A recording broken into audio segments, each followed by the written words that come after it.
everyone. Thanks for tuning in.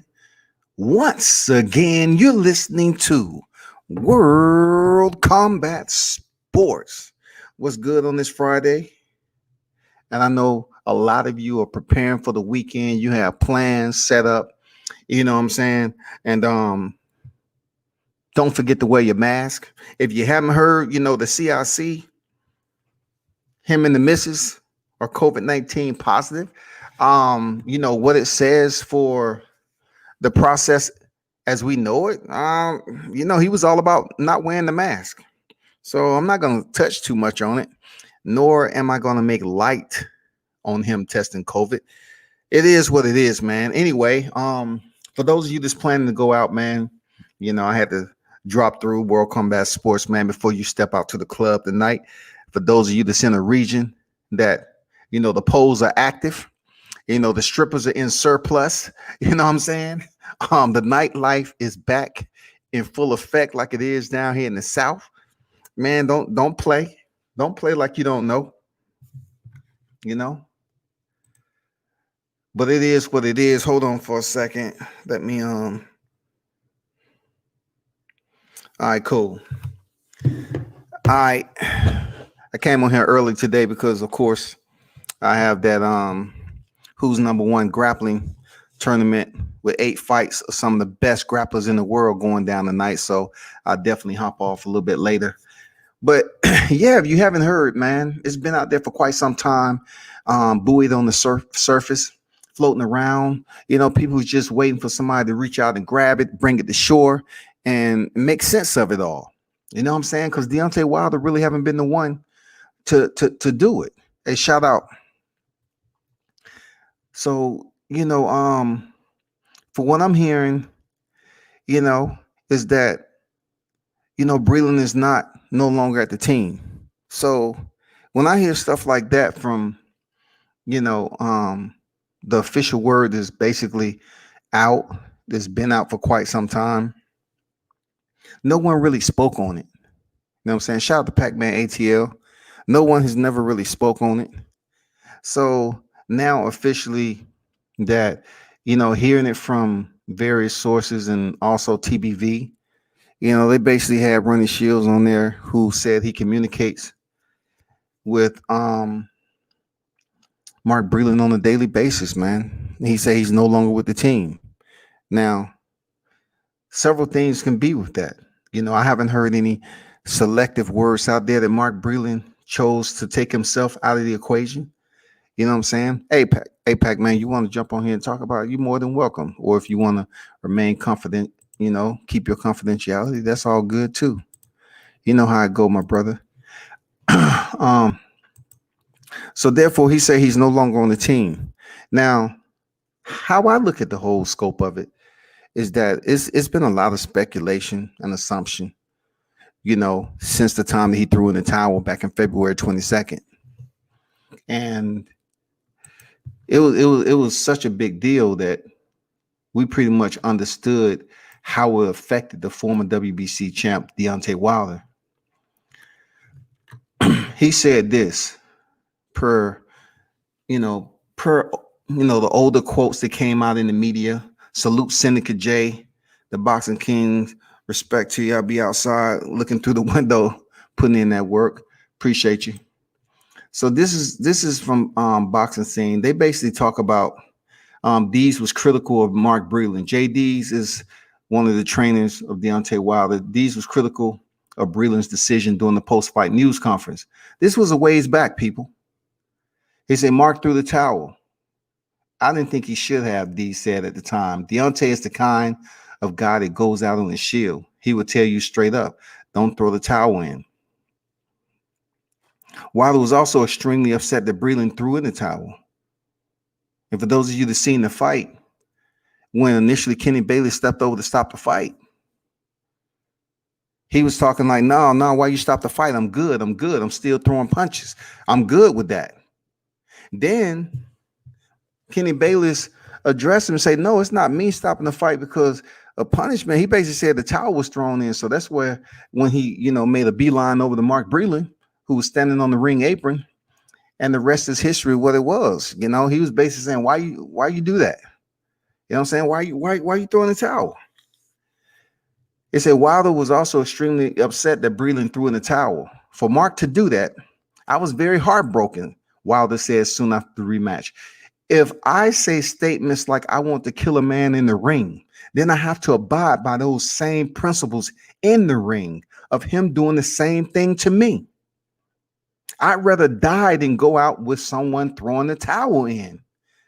I need to read that again. Then I have to abide by those same principles. Those principles, like I want to kill a man in the ring.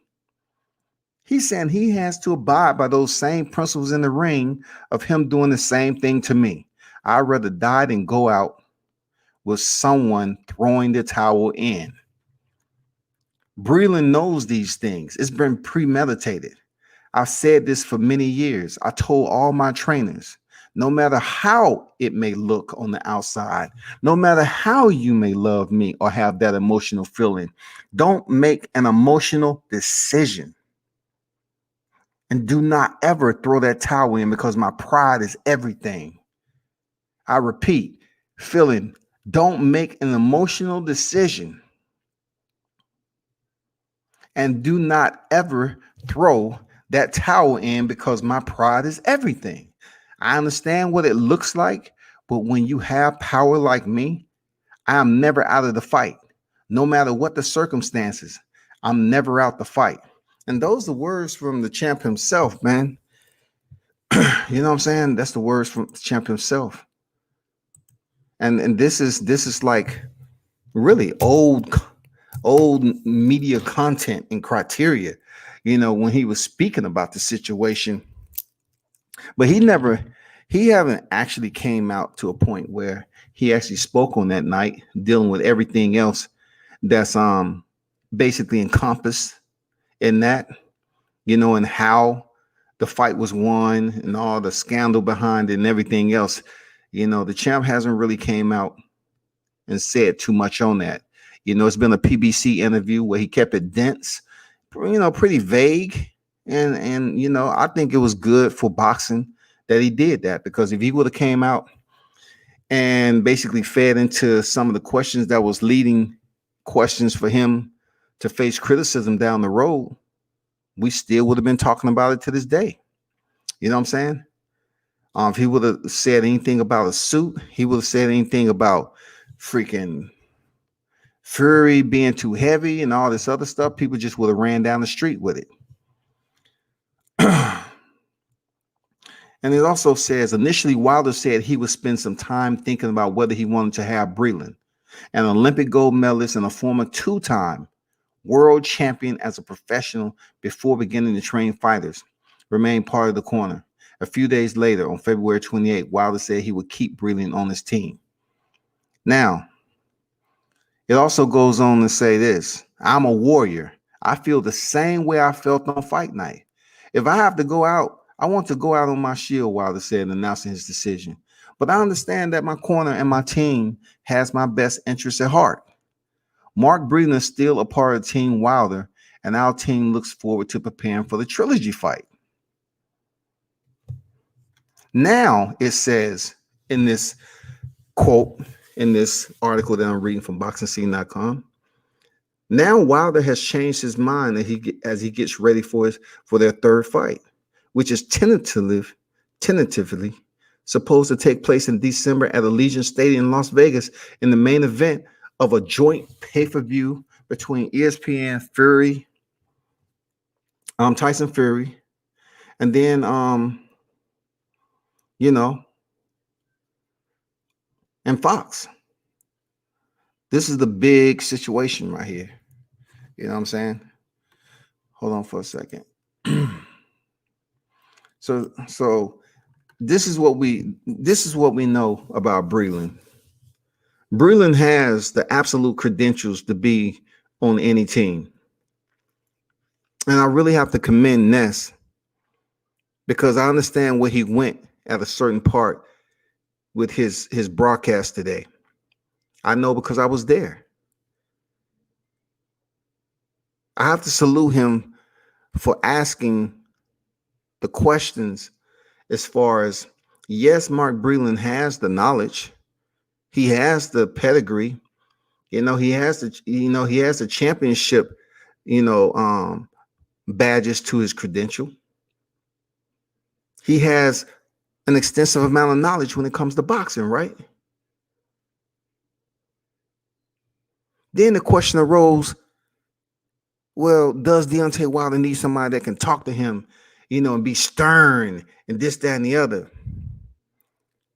And then Ness said, when he was there, he heard, Breland say something like, slip the jab, throw the right, slip the jab, throw the right.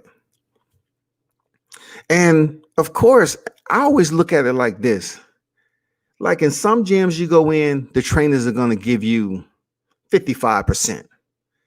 But I almost look when gyms have media in there, I really haven't seen the team go max effort in a gym, the way they would if we wasn't in there to berate or pump up or motivate, what I'm saying, or energize their fighters.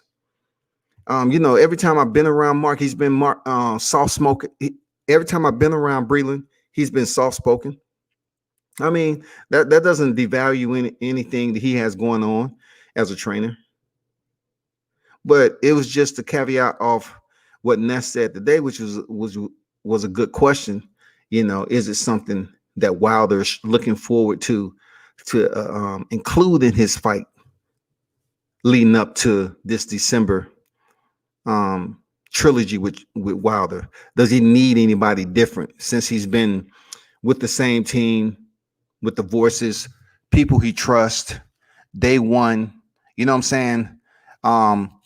Now that his circle has pretty much been reduced by one intricate, prominent staple that has been there for quite some time, does he need that other person in there? You know what I'm saying? Does he need someone that's a different voice? I'm pretty sure there's some different voices in his camp right now that's not being talked about. I'm going to be honest with you. I don't think Wilder would take it for granted like that to say, I'm not making any changes. All I need to do is come in there healthy. No, I truly believe, man, in my assumption that Wilder is absolutely making changes to his camp. From my understanding, we saw the picture of him, down in Miami. He's down there training, getting ready.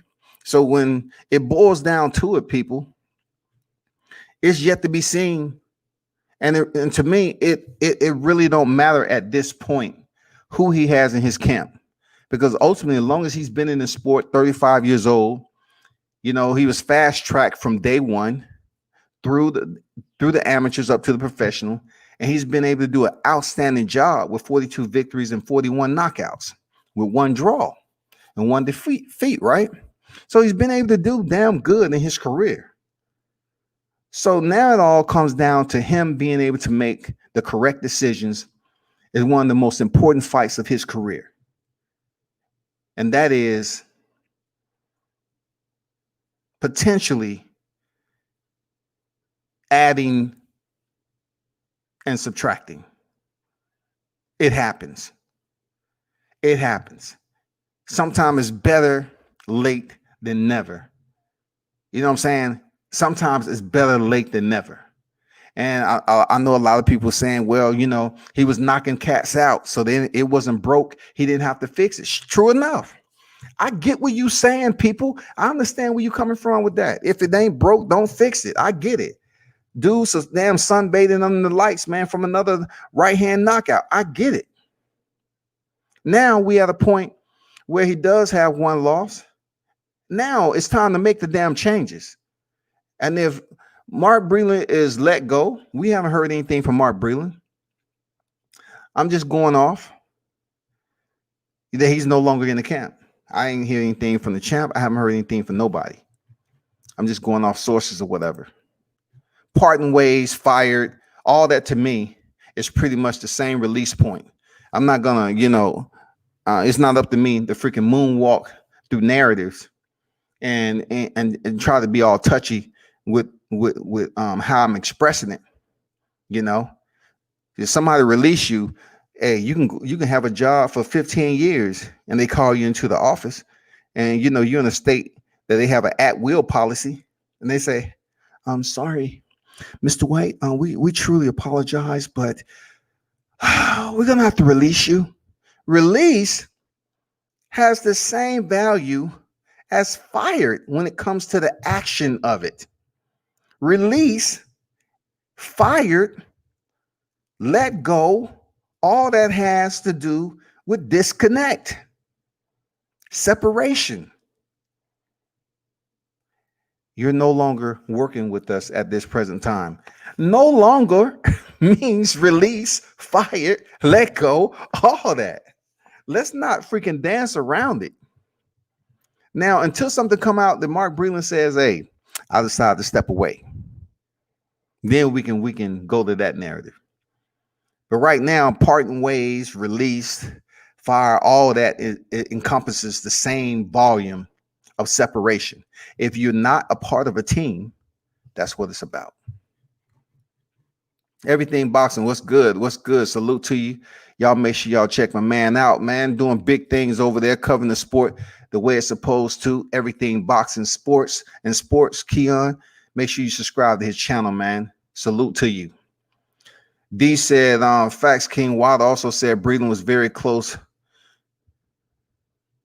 with Crunk Camp, and JD's was the main trainer anyway. And Coach Cuz Hill and Breland was number 2 and 3. Yeah, man. Hey, you know how that goes, man. Lawrence in the building. What's good? Boxing Conversation. Reggie Orange. Salute, my people. Appreciate you stopping in. Y'all be sure to subscribe to Boxing Conversation with Reggie Owens, man. Talking about multiple topics, but primarily boxing. Very smart brother, man. Check him out. Sub to him, and support him. You know what I'm saying? Support everything boxing and sports also, man. It doesn't take them but a heartbeat to go over there and hit the bell icon, man, after you subscribe to the channel. Lawrence say Breland also rocked those Crunk colors. Listen,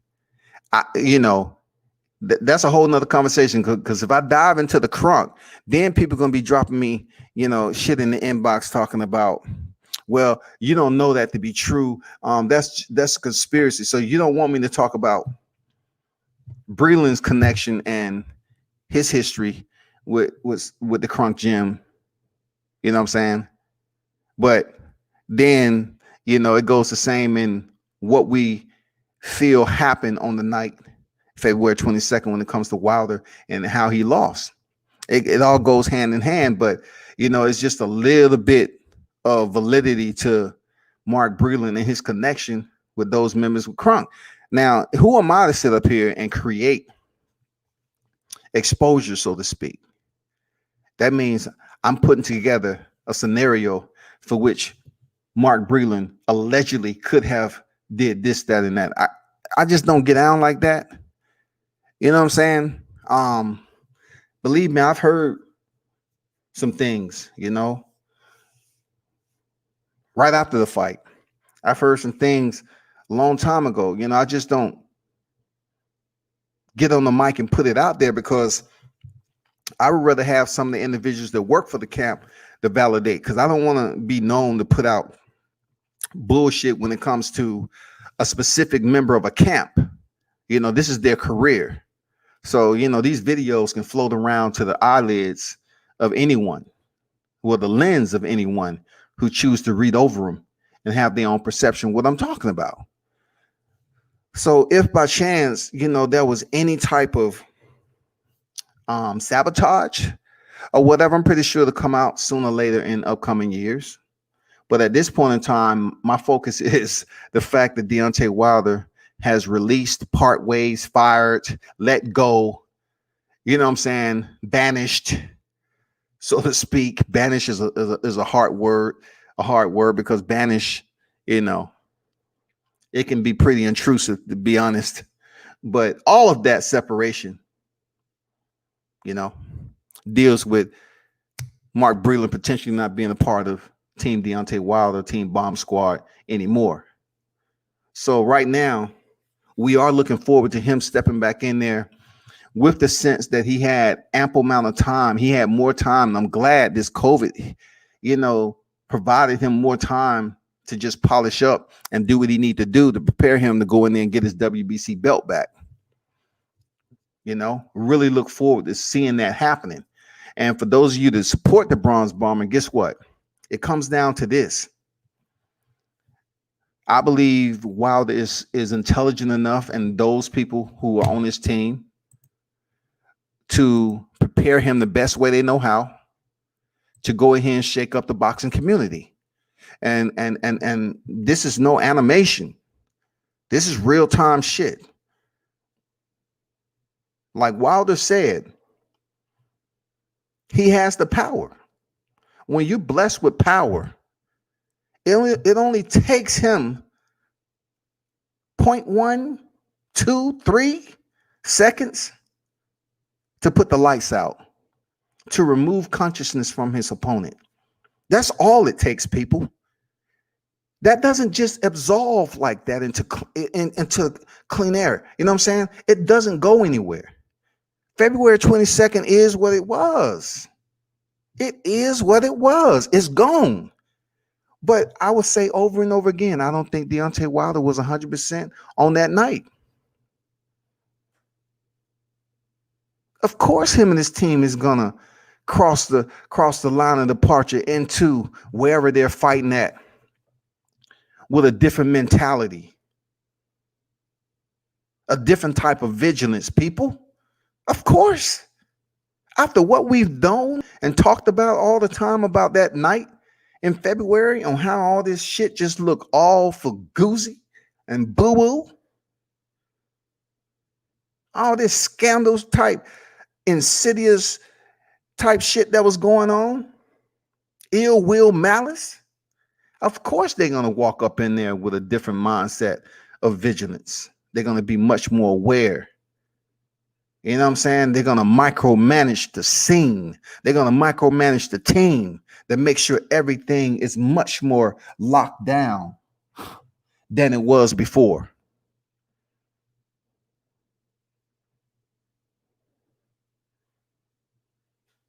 All I hope is both fighters go in there COVID free. Go in there COVID free. You know what I'm saying? We get to see a trilogy, which we haven't seen like this epic in quite some time. And let's look forward to Tyson Fury and Deontay Wilder going in there and fighting for the heavyweight chip. Deontay Wilder win his belt back, then goes for the head of Anthony Joshua. We don't care if Dillian White in November goes in there and defeat Alexander Povetkin. We really don't give a damn. We don't give a damn. Because shit, it took Alexander Povetkin 5 rounds to freaking disperse of Dillian White, who in my opinion touches the front of Wilder's glove in the first round and he's done. No worries. I really hope Dillian White gets his wish. I hope White goes back in there, finish Alexander Povetkin, so therefore he can potentially get a shot at Deontay Wilder. Because we all know Joshua isn't really in a haste to step up and fight the champ if he regains his belt. So, it's going to come up to some mandatories or whatever the case may be, even though, Deontay will have a good long time. I believe it's 12 months. They can make the fight with Dillian White.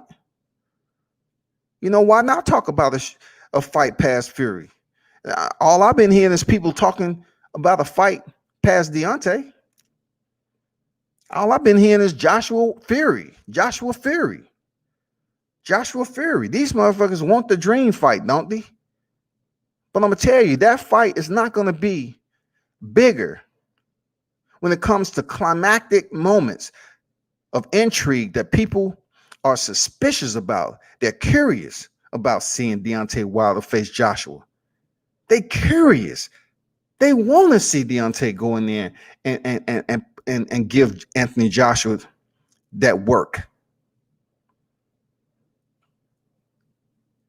Will Tyson Fury and Anthony Joshua, is it a solid fight? Absolutely it is. But when you're talking about the history behind, because we ain't talking about Tyson Fury, Anthony Joshua meet on the bridge, and man, we don't want to see no scripted, pretentious type shit. We want to see these cats go in there, and the right fighter wins. The right one, in my opinion, to host another heavyweight extravaganza would be Deontay Wilder facing Anthony Joshua. If Anthony Joshua chooses to, stay on the radar, goddamn Anthony Joshua might go to the Bermuda Triangle and disappear, goddamn it, for 8 years. He might become boxing Machiavelli.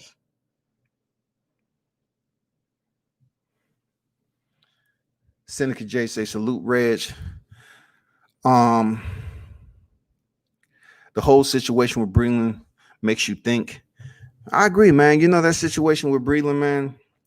As much as I've heard about, the suspicion of various activities that potentially may have happened, some actions that we would consider malice and extreme betrayal when it comes down to it.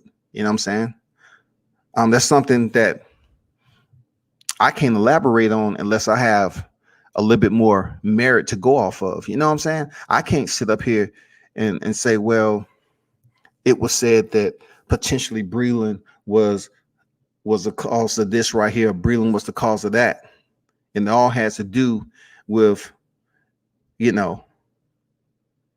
contamination, sabotage, betrayal, disloyalty, all of that shit. When you bring those type of allegations against another person, especially an individual like Breland, you have to make sure you have your T's crossed and your I's dotted and buckled in for the ride, because some people might come up here and say, well, how do you know that? What are you basing this off of? We need to hear sources and all this other shit. But Ronnie Shields said today on TBV that Mark Breland was no longer with the camp.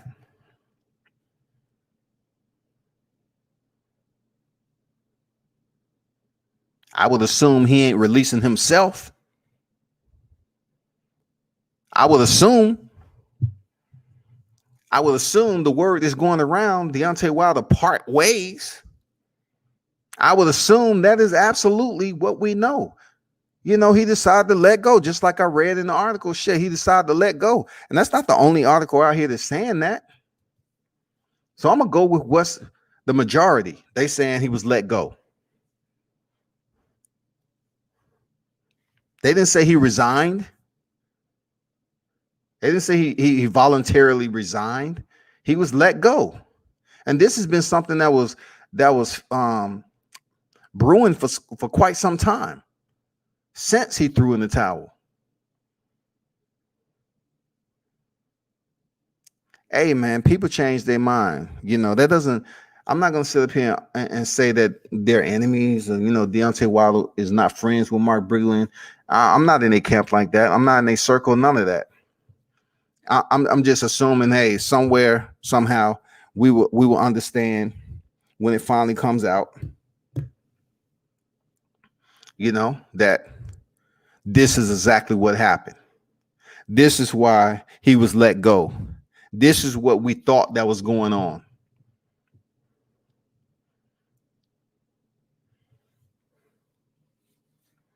That's what we ought to go off of, people. Real talk.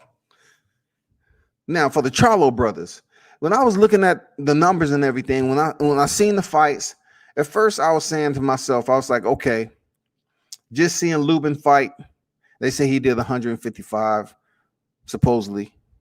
He didn't have anybody to compete with, though, when Erickson Lubin stepped in there with Terrell Goucher, right?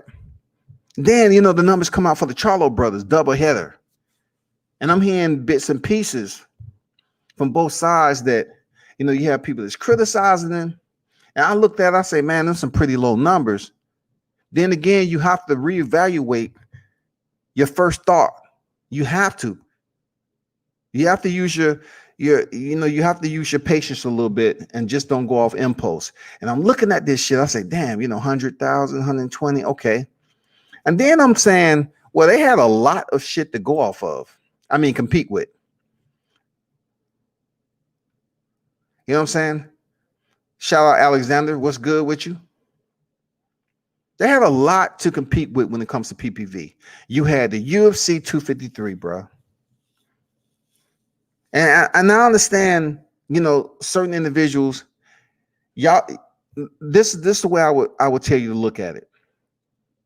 When you are reporting on a boxing match, you need to also fact check the UFC. Okay, the reason why I'm saying the UFC and not Bellator, because UFC is going to be one of the close competitors. They also will strategically place cards on the same calendar as boxing. Period. It's done. It's premeditated. It's done. Okay. So only thing I'm saying to some of you all is to just check and just do a little bit, man. Hit me up. Let me, I'll tell you anything you need to know if that card is going to be fire or not.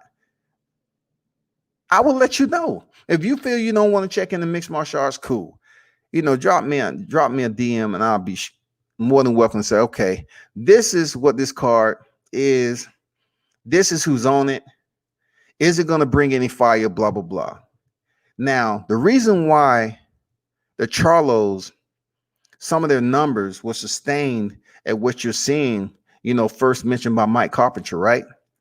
From 100,000 to 120,000 was that you had the NBA finals on. You heard it before, man. You had the UFC 253, Adesanya versus Paulo Costa. And I know a lot of you saying like, man, Adesanya, who is this guy? He's not John Jones.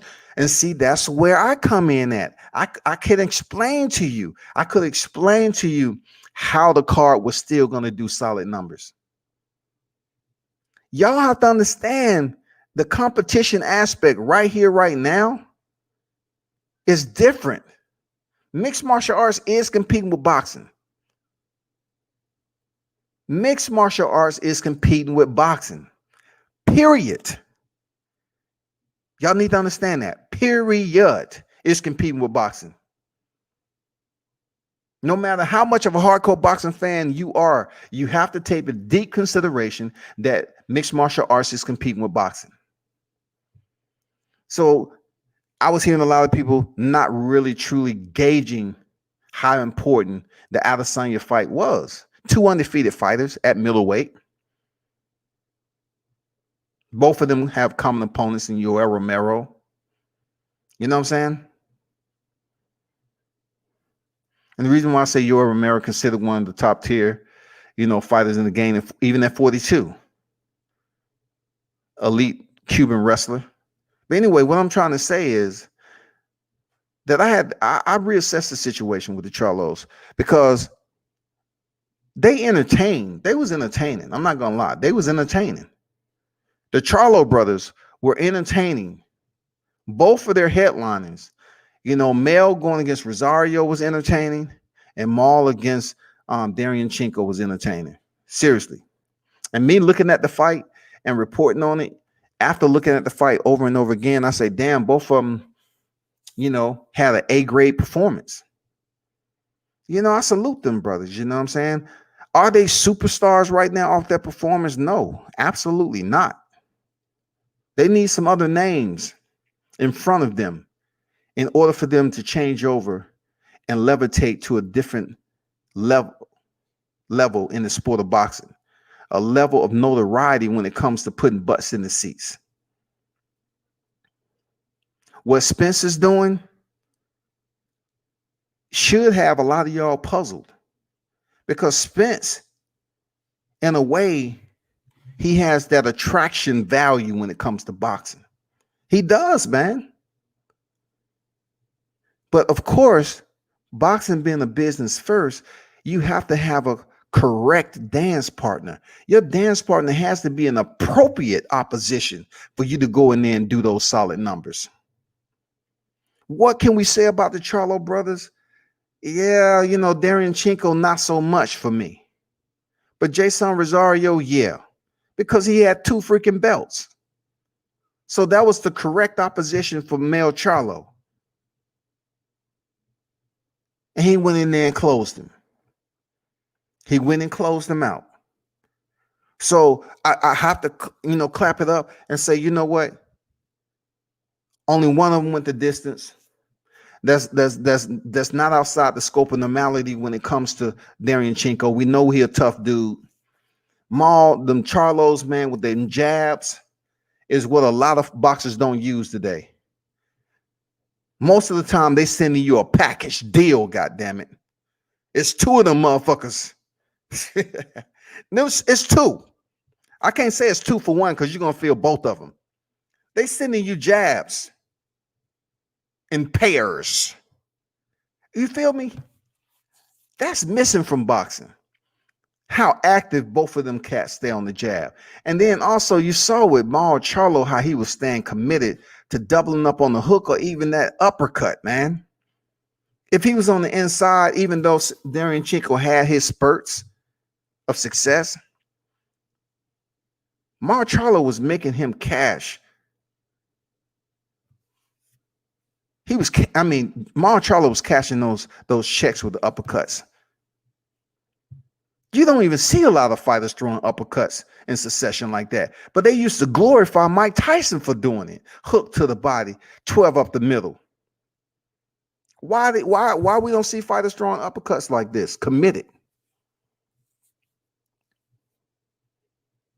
So that's why I'm saying, man, the fight was damn good with the Charlos. Now, am I gonna make a huge, am I gonna make a huge deal out of the okay numbers with the PPV? After looking at it, I say, man, they had a lot to compete with as far as viewership. You had regular TV with the NBA Finals, and also you had the UFC 253. That's a lot to deal with because a lot of people had 2 championship fights to look forward to on the UFC side of the house, and they also had 2 championship fights, when it comes to the Charlo brothers on the boxing side of the house. But the curiosity for the UFC, in which I would absolutely articulate it, was the fact that Warren Blachowicz, who's been under the radar, and Dominique Reyes coming off a superb performance with John Jones, in which I felt he won 3-2. They was fighting for John Jones's light heavyweight title, which he vacated. So people's going to tune in and say, damn, who's next, man? Okay, who's next? John Jones done had the belt for so long. Even when he was coming back to the sport from suspension, DC didn't want no more smoke with that. And I got mad respect for DC. But DC, instead of facing John Jones the 3rd time after being down 0-2, he vacated his freaking belt. It's not a trilogy if you down 0-2. Don't come telling me about drugs when it's a shin kick to the head. That shit's drug-free all day, every day. That's technique.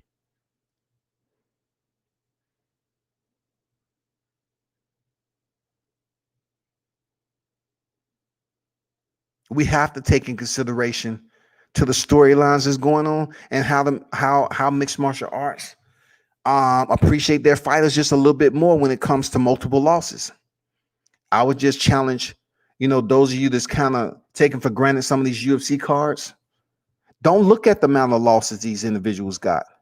If you want to come up here and continue to report and convince the people that's tuning in, because that seems to be the way to go, that it's because of this, that, and the other, the COVID. No, you need to understand that mixed martial arts can have a fight card with somebody who you seen lose 3 or 4 weeks ago, and they can be on the main card televised. And you're saying to yourself, that should have never happened in boxing. It wouldn't. Seriously, that shit wouldn't happen in boxing. But mixed martial arts, it's a different freaking aura. Okay? It's a different aura when it comes down to it. You have names. If the way the UFC, the names of the fighters resonated as the names should be in the sport of boxing, it would be incredible. Fighters would be making more money. They would be returning, potentially on a regular basis. But the glitch, look, hear me out now. This is where it gets a little funny, right? In boxing, just say you're considered legitimate when you're fighting 10 round fights, 8 to 10 round fights, okay? Let's be honest. Status wise, you fighting 10 round fights, cool, 12 round fights. But when you fighting the 4, 6, and the 8, people still look at you as in the growth period of those phases. But still you putting in work, and it's according to who you're fighting and so forth, right? So one thing that happens with the UFC is that you can come in and fight a 5-round fight. It's according to what who your opponent is. You can go in there and fight a 5-round fight and be on the co-main event or whatever. But then let's just say you lose. Unlike boxing, you lose and you already have your established career that's active. You just don't drop down and start fighting 6-rounders again. It happens when you're building I'm not saying it don't happen. You know what I'm saying? You can drop down and start fighting 8-rounders, but it doesn't happen too often. In mixed martial arts, they will fight 3 rounds the next time out. They can fluctuate from 3 to 5 rounds, 5 minutes apiece. That's what they can do. In boxing, not so much. Like, you don't do 10-8, 10-8, 10-8, 10-8, 10-8. Oh, 6. Let me throw a 6 in here. Let me just fight a 4. It's not like that. And also, you have to look at mixed martial arts in this facet also, that they only have 2 scales for which you're going to contend. You're going to have the 3-round scale, and you're going to have a 5-round scale of rounds that you're dealing with in mixed martial arts.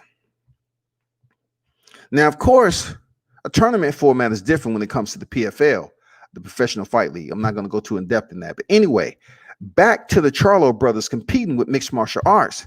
I think the numbers are pretty solid for which, gauging and what was encompassed for them to compete against. I think they did fairly decent. Seriously, I think they did fairly decent, y'all. They was going against the finals. They was going against motherfucking UFC with 2 championship fight, Blachowicz and Reyes in the co-main event, and Adesanya versus Costa in the main event. 2 undefeated fighters. It's been a long time. We seen Lyoto Machida and Rashad Evans. They was both undefeated when they fought for the championship in the light heavyweight division. Yeah. You know what I'm saying? It's not often you get 2 undefeated cats fighting for a championship. It's not often. It's hard to maintain O's in mixed martial arts. But commend the Charlos for what they've been able to accomplish, bro. Commend them for the performance that they was able to display. I was critical of Charlo, Jamal Charlo being hit a little bit too much for me. I don't know if it was his cardio. I don't know if this Deontay was that dude, because he was pressing, but I felt like I could have seen more movement out of Jamal Charlo than I've seen him taking punishment that night against Deontay. That's all I'm saying. Shout out to Ohio Runs Boxing in the building, man. What's good, Marcus? Man, y'all make sure y'all support and check out Ohio Run Boxing, man, in the building. You know what I'm saying? Always appreciate your support. France in the building, man. What's good? What's good with you? Appreciate your support, man. He said, what's going on, my Swahili brother? Much love to you and yours. Appreciate you, man. Don't forget the Lakers play tonight, 8 p.m. Absolutely. That's why I'm on early, man. Proactive. I have a grappling tournament to watch, which I was actually trying to attend in Texas. I really don't put it out there what I'm doing. I just do it. I really wanted to see that because it has, man, some of my favorite grapplers out there. But I went over that yesterday. But it's coming on tonight also. Friends say, that guy, what's up, brother? You remind me of Santa Claus because you're everywhere. Yeah, I haven't seen that guy too many times, but appreciate you for stopping through. Um, let me see. That guy said everything boxing and sports. Salute, Mr. Live. I'll catch your playback. Yeah, make sure you check these brothers out here. There's the solid, thorough brothers on this media scene, man. You know, everything boxing and sports, and also Reggie Owens. You know, make sure you check out I'm trying to read some. Make sure you check out Boxing Conversation with Reggie Owens and also Conor Local Sports, man. You know, he basically covers Latino fighters and American fighters, but he's been in the game for quite some time, man. Be sure to check out Conor Local Sports, man. Check the brother out. He know a lot of freaking people in the sport. He knows a lot of fighters in the sport. I tune in because just like him, he's trying to pretty much breach outside of his Hispanic um perimeter of fighters, and he's trying to, you know, kind of touch bases with some of the U.S. fighters, the Hispanic and black and the white fighters on this side of the house.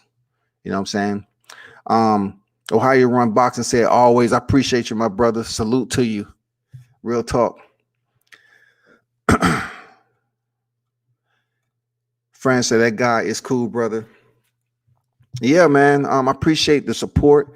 Ohio Run Boxing, man. Everybody else is that pulled up and support the channel. Yeah, this is a big deal for me. You know, and what's next for the Charlo brothers? Let's get right down to it. What's next for the Charlo brothers? Word is on the street and everywhere on the media that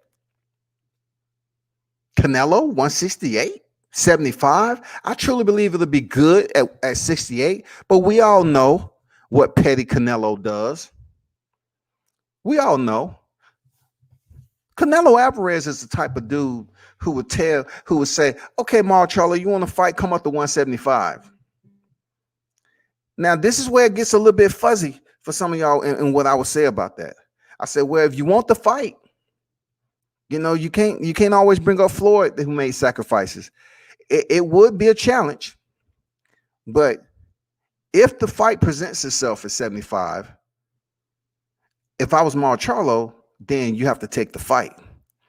What it says is you're stepping up to the challenge, and then you don't have to go through a weight cut like you've been doing. So potentially you might feel a bit stronger and more vibrant stepping in the ring with Canelo Alvarez.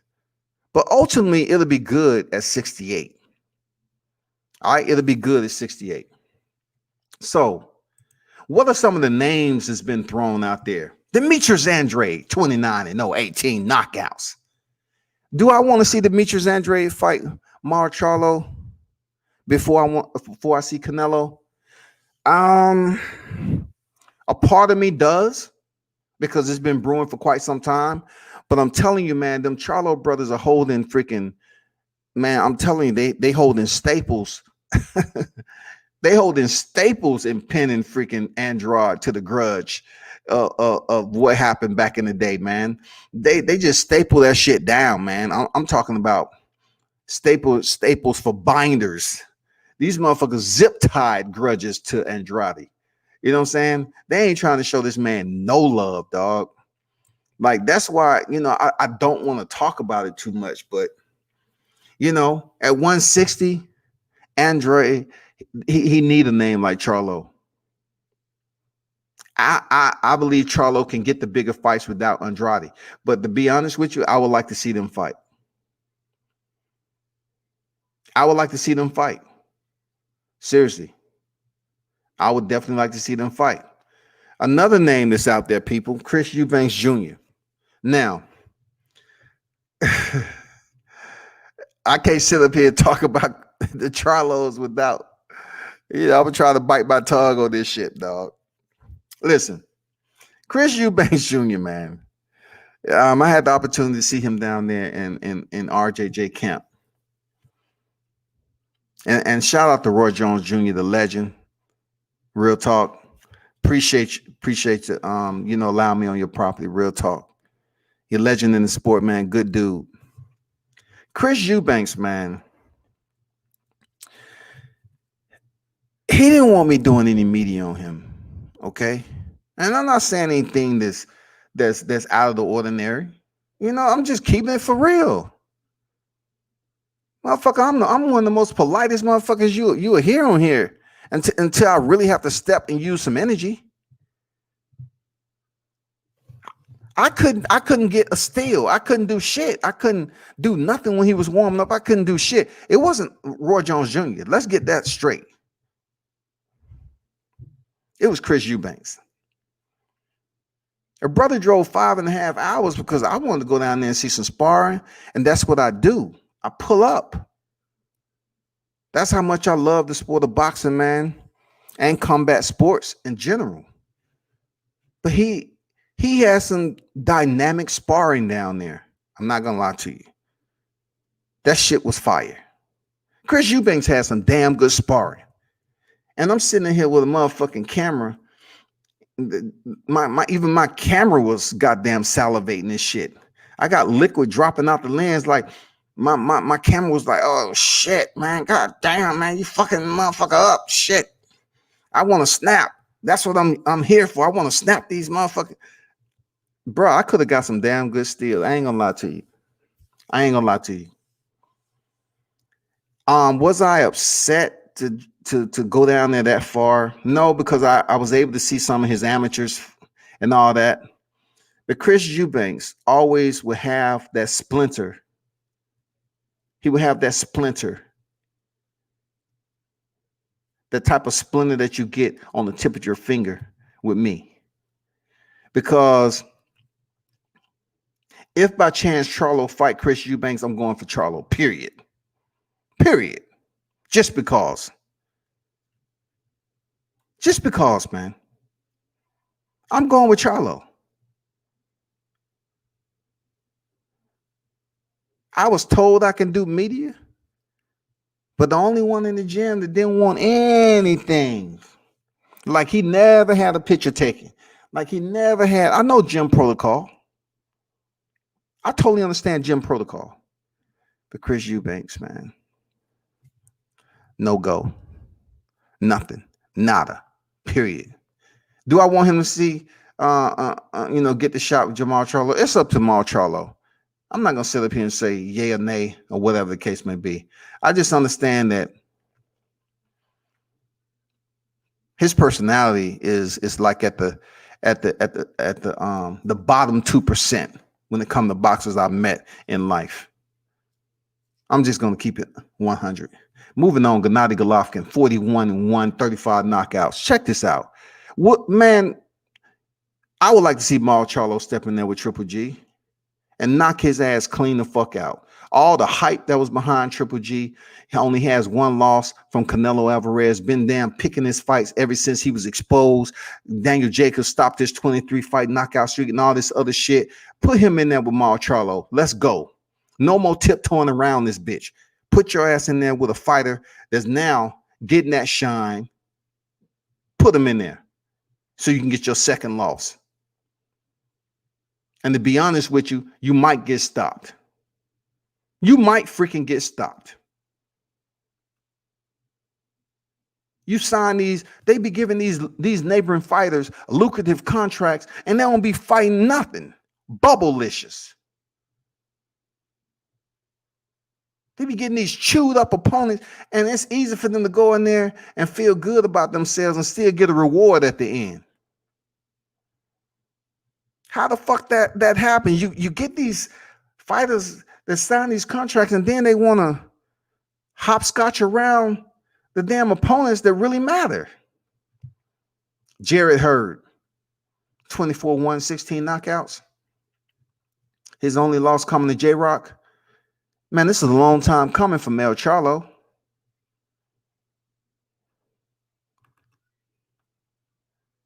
This is a long time coming. If that's the case with Mel Charlo, he said he ain't freaking moving up to 60 until he faced Mel, the little Charlo. That's his words, little Charlo. I ain't moving up to 60 until I face little Charlo. So let's make the fight. Let's make the fight.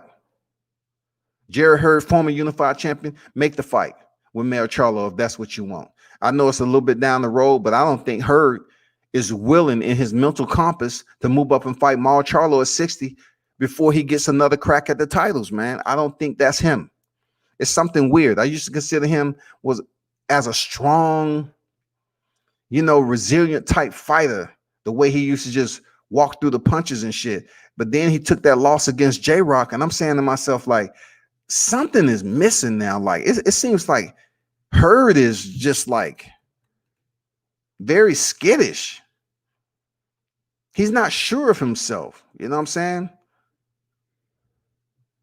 Line, what's good? Oh, how you run boxing? Appreciate it, my brother. Thanks again. I don't fucking know, man. But would I want to see that? Hell yeah. Male or Mal, but more so male, Charlo. Okay? More so male Charlo. Real talk. Male Charlo, 34 and 118 knockouts. Guess what? It's a lot of selection at 54. It's a deep freaking division. Starting off with J-Rock. J-Rock was a former unified champion who was defeated by Rosario, who's a former unified champion. Now, would I want to see him step in there with Mel Charlo again? Not so much. I would pay to see it, but he's not at the top of my list. Seriously. Of course, Patrick Teixeira is the one that's at the top of my list at 54 because he's the WBO crown. WBO titleist right now. He holds the crown. Of course, I want to see Mel try to unify for undisputed at 54. Of course. So Patrick Teixeira is my numero uno choice, bruh. It's no ifs, ands, or buts about it. I want to see Teixeira step in there with only one defeat against Mel Charlo for unification. Now, I'm hearing a lot about Erisland Lara. Man, D be next in line. He's 27-3 and 315 knockouts, one no contest. It's according to which Erisland Lara we getting, y'all. You know what I'm saying? I know he has a name and people respect him, but he's not in my top two. I'm just being honest. He's not in my top two. I would like Patrick Teixeira, and then, even with top two would be Erickson Lubin, of course. Of course. Why Erickson Lubin is not my number one for Mel Charlo is because he doesn't have a belt right now. Period. Of course, I just want to see undisputed and see one of the Charlos, especially Mel Charlo at this point in time, fight for that undisputed freaking label. Place another head on his mantle. That's who I want to see. Next will either be Erickson Lubin or Brian Castano. He's undefeated. It's tied for second. But he's the freaking mandatory for Teixeira. So we'll see how they work that shit out. You know what I'm saying? He already been in there with Erisland Lara. We'll see how that works out.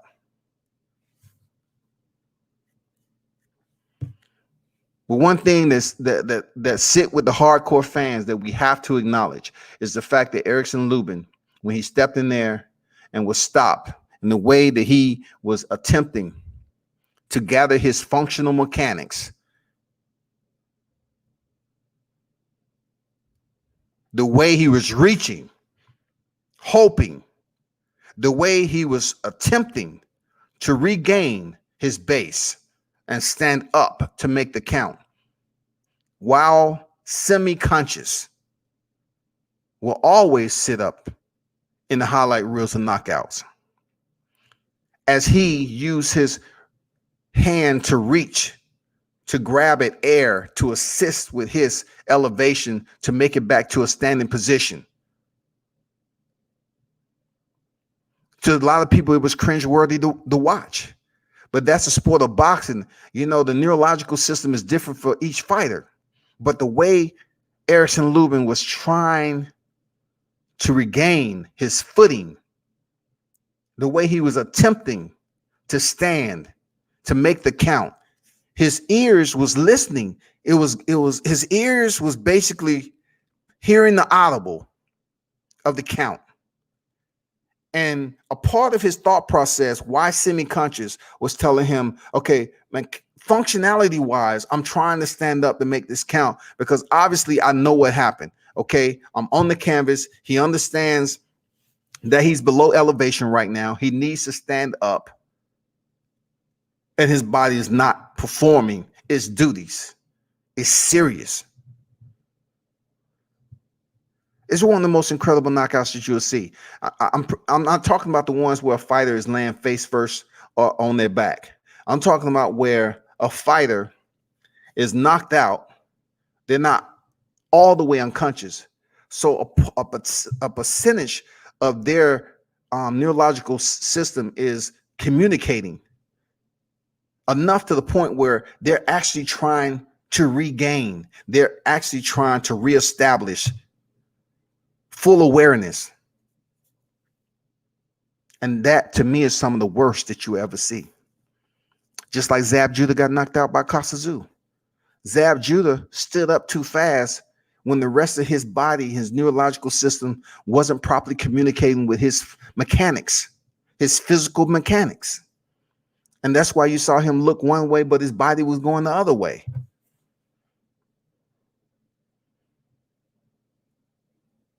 Lubin was reaching from the depths. Serious business, y'all. Serious business. But I want to see him step back in there with Mel Charlo, to be honest.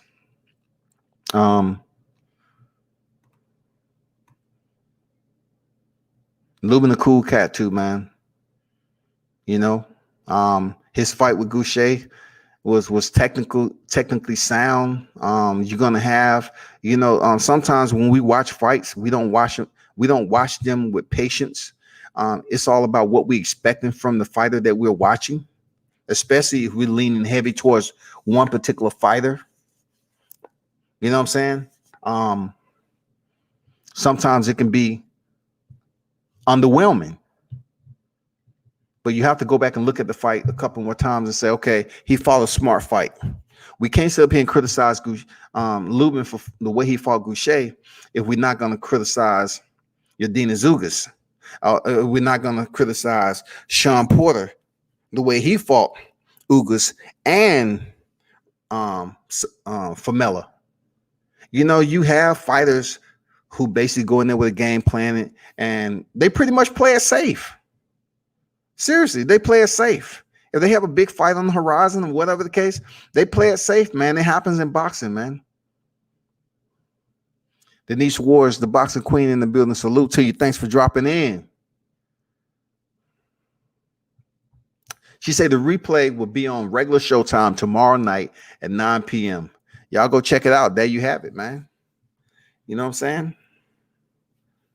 There you have it. Let me post that up right quick. You know, let me post that up right quick. That guy said, Mel versus Laura, if we don't get undisputed next, just my selfish opinion as a fan.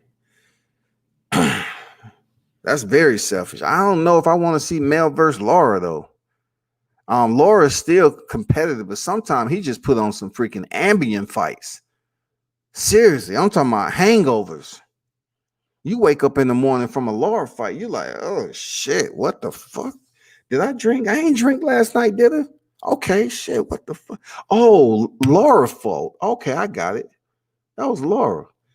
Yeah, I mean, hey, I'm just not trying to see. I want to keep the energy going with Mel Charlo. He went in here and had one of those pressure cookers, you know, so to speak, with Jason Rosario. Now I want to see him in there with another fighter that's going to give him that energy.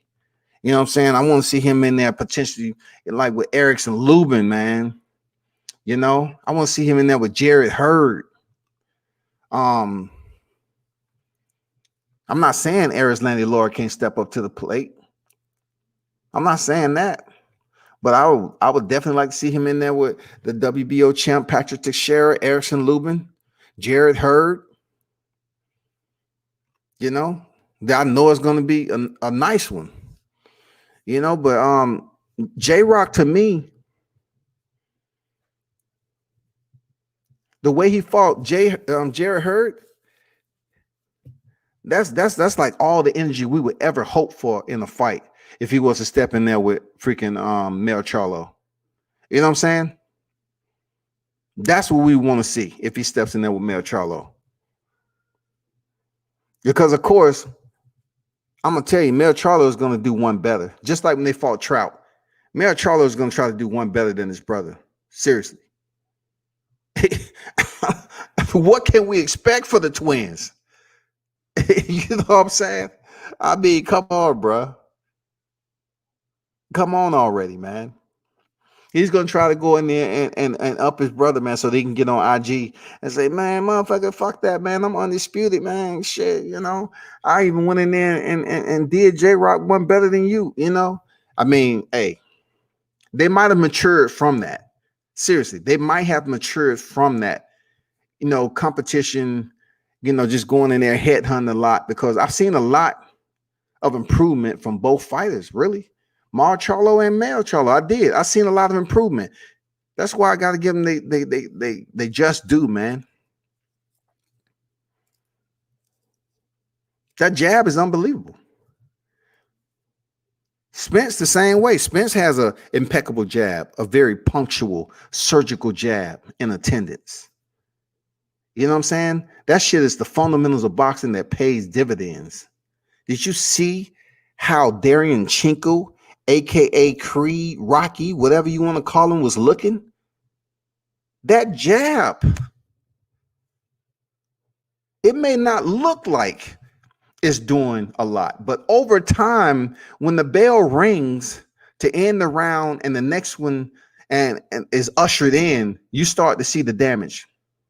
When they start putting ice on that motherfucker, they start treating the cuts, and then they start putting the in swell on there so that eye won't swell up.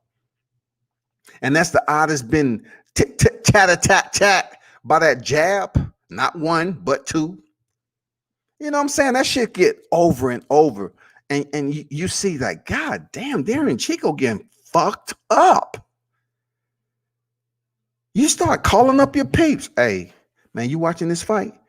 God damn, dog. Mar Charlo fucking Chico up. Did you what shot was it? Was it just a jab? Was it the uppercut? What did somebody throw a motherfucking Coca-Cola in that? Oh, it's no fans in attendance. I got it. What the fuck happened?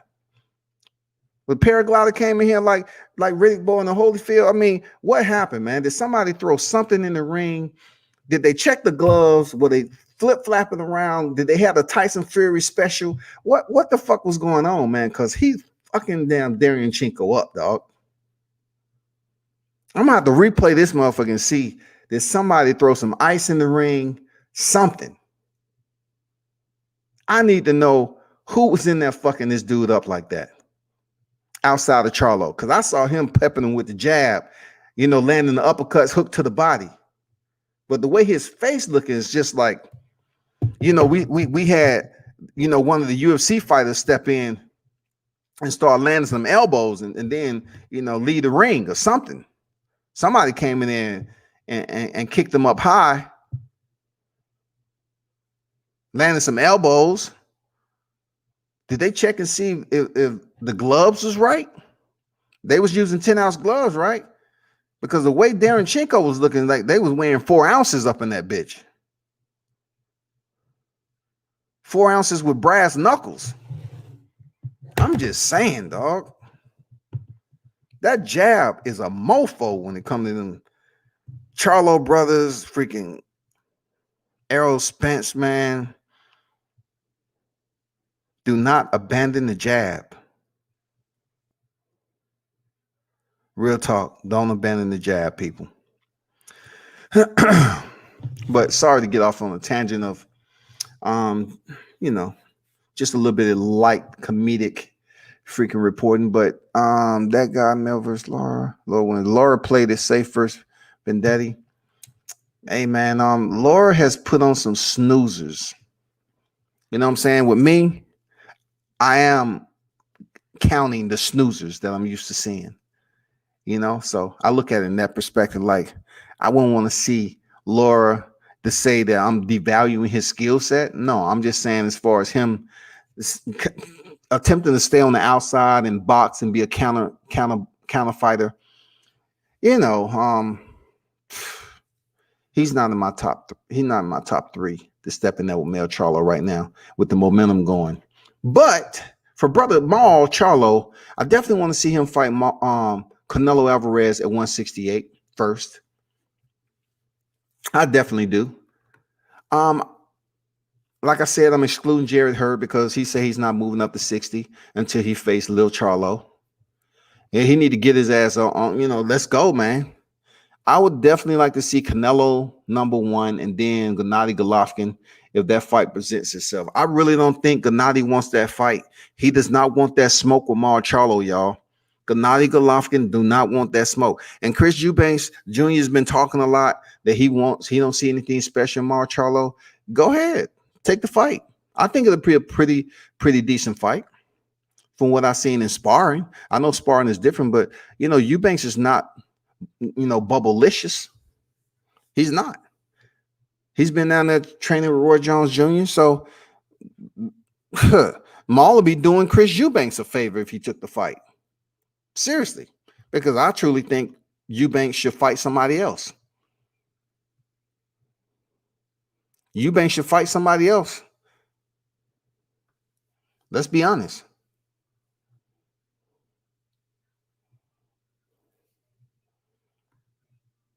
Put him in there with somebody else before he gets in there with Mar Charlo right now. Because it definitely would be a huge Christmas present if he's stepping there with Mar Charlo. Seriously, huge Christmas present. Y'all tell me what y'all think, man.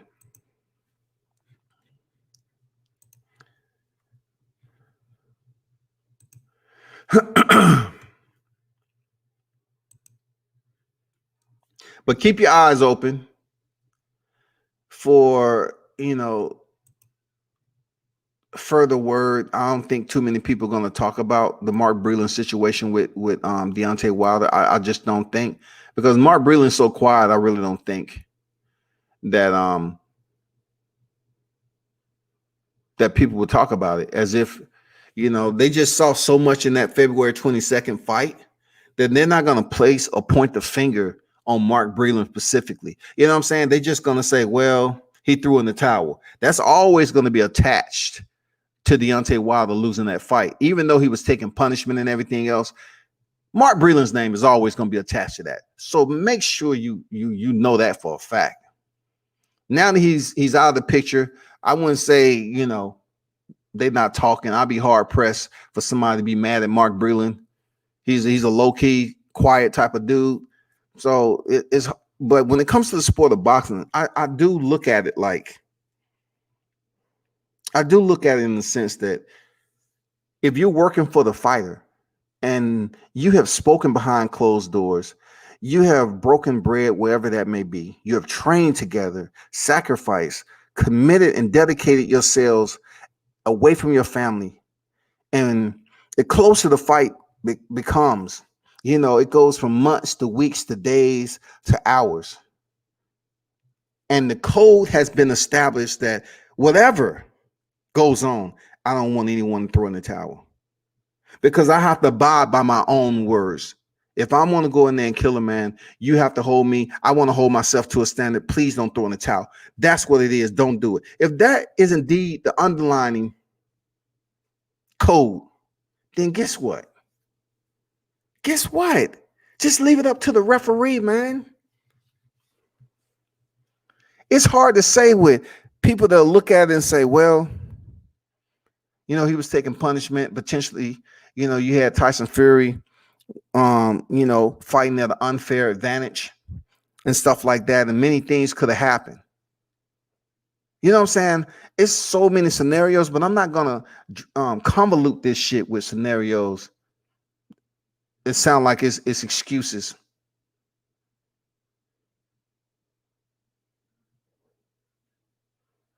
All I can say is Deontay Wilder fought a damn good fight that night. It doesn't puzzle me anymore when I ask myself the question why more of the U.S. citizens that have access to boxing denied him the right to be praised as one of the best heavyweights of this era in the U.S. footprint. Why would you deny that man that? You know what I'm saying? Why is all the hate? I've been on so many channels where, some people know I support Deontay Wilder, but he's not the only fighter I report on. He's not the only fighter I support. But I do rock with Deontay Wilder very, very hard. You know what I'm saying? When it comes to the sport of boxing. But one thing I've also come to understand that when his name is radiant in a narrative, people bring in racism. This is real talk. People will get extremely biased and bring up some shit that has to do that's extremely prejudiced and discriminatory, and they'll act like that shit is relevant to the conversation. It's not relevant because tonight is not the night for me to go up here and present you with a circuitous type of overlay of why I feel the way I do about him being comparable to other people who have tested positive and been drug cheats. Like certain people want to say, well, your timeline is off when you talk about Tyson Fury winning the unification. No, my timeline is not off. I know it was a pending test from Christian Hammer, but this is what I'm trying to help adult appropriate individuals who are listening understand. That if by chance you was pending a motherfucking a positive test, you should have never been in there to fight for the damn titles. Never.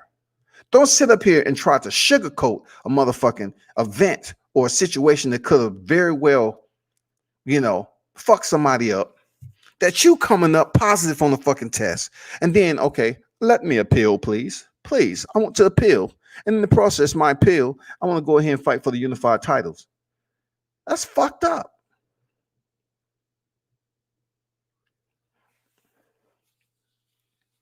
A lot of you motherfuckers are waiting for Wilder to take his first L. It is now present. Just like roll call. So what's going to prevent you from cheering him on when he goes in there at the end of the year for a trilogy? If it indeed takes place, if it's not in 2021, what's next? Because I'm telling you, man,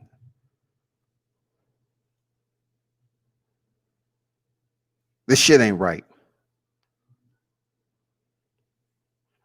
It isn't right. If he haven't tested positive, you get some of you motherfuckers that want to hop on the channel and talk about his personal life like your shit is perfect and you up here drunk. Nigga, don't say shit to me on another motherfucking channel when you can't even control your sobriety.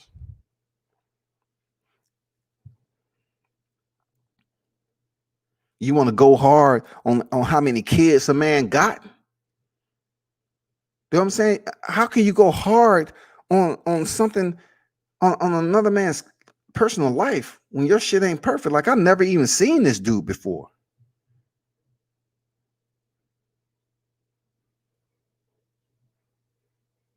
All I got to say, you got what you wanted. You know what I'm saying? Whoever was cheering for his downfall and for him to take that L, he got it. He took it again, one of the biggest fights of his career. It's over. Now we have to sit up here and see, and you, for those of you naysayers that's out there, You have to make it upon yourself to say, okay, am I going to support him now? Because shit, I wasn't fucking with him before. Now he took I guess he okay. He took the loss pretty well because he haven't been in the media saying too much. I fuck with it now. I fucks with Wilder. I do. You know what I'm saying? Is that what we're gonna see now? You had to have some type of adversity. You have to fill a quota of adversity for him for you to step up and say, now it's time for me to support him. Okay. The resurgence. I want to support the resurgence of Deontay Wilder. If that's your mindset, okay, cool. But if by chance we hear a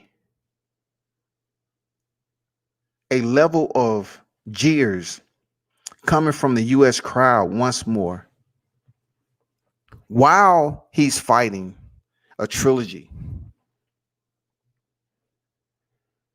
it's going to be extremely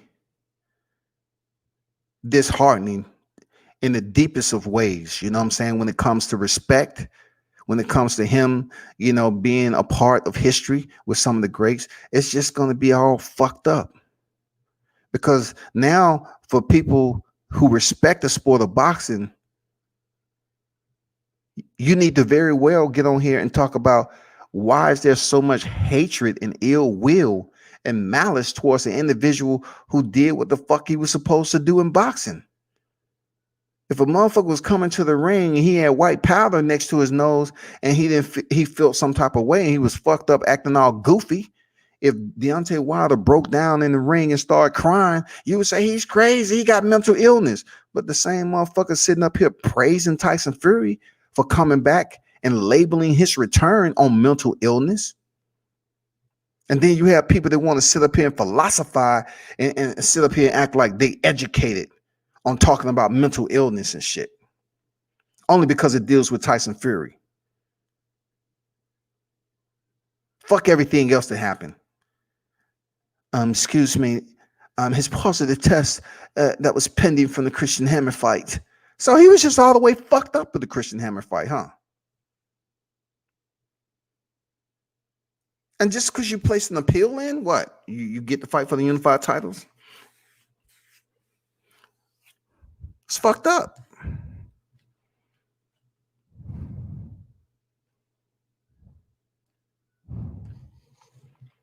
If you think for 1 minute, as dealing with humanistic nature or behavior, right? You don't think someone like Wilder, who I've seen in person shake hands and do bomb squad over and over again. If you don't think for 1 minute, he probably sits at home and say, damn, these motherfuckers don't appreciate me. You know what I'm saying? I'm not sitting up here babysitting. I'm just saying it comes to a point where you don't think he's at home with his family and say, damn, this is what I was fighting for right here. Family. This is who I was fighting for. But hearing these people boo me, it just makes you reevaluate what you're doing as a people's champ. A fighter already taking punches to the head. A boxer is a different breed of human being. They're basically formed into that individual. The way a man or a woman enters the sport of boxing is not the way they end the sport of boxing. It doesn't make a difference if they spent 6 years or 10 years in the sport. When they leave the sport of boxing, they're different individuals because you've been punched in the head in competition and in sparring. So therefore, the whole setup changes. It's a lot they have to deal with. Real talk.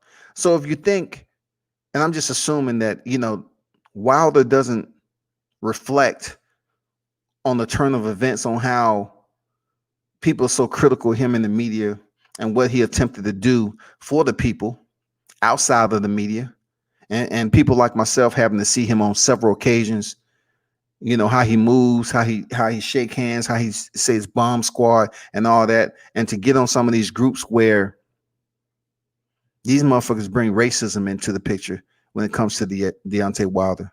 You know, most of the people who support him, they always try to blend all black media into the same bubble.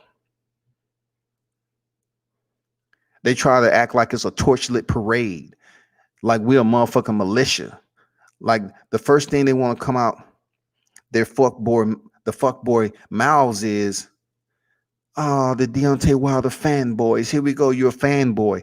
I never seen a fighter, really. I don't think I ever, as long as I've been covering the sport, I've never seen a single fighter, whenever the name comes up, especially if it's black media or a black boxing fan, you're a fanboy. You're a fanboy. You can't just support. You can't just rock with the champ. You got to be a motherfucking fanboy. You know what I'm saying? And that, to me, in a sense, brings out a lot of people to blend it over into racism, because they always want to talk about black this, black that when it comes to we already know he black. Nigga, what you talking about? We already know. But we don't need permission to support the heavyweight champ. We don't need permission for that. And then those of you that's questionable as in supporting him all because you don't think his body composition fits a boxer, you should really question your sanity, because when it comes to the heavyweights, they come in all shapes and forms, all different styles, flat-footed. Every now and then you might get some that move around like Luis Ortiz,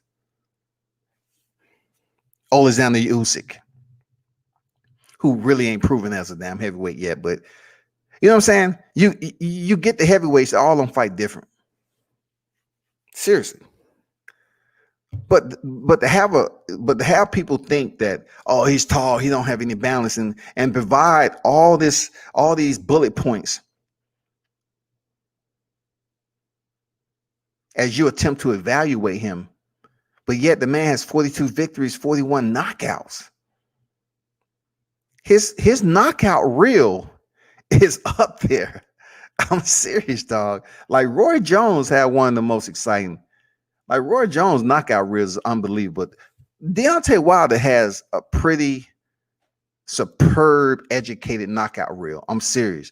For people to criticize him for his limited scope of boxing fundamentals, I'm telling you, his knockouts, that shit has a scope of energy that perks you up and say, God damn, did they ever wake him up?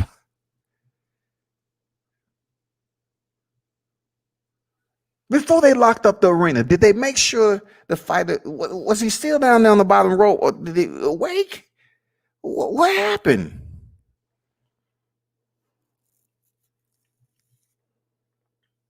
Was it just me? Or when Luis Ortiz, the rematch, it seemed like it was a portion of the moving ghost where some of his soul just, left his body. But really, it was just the back spray of sweat coming off his head and his body.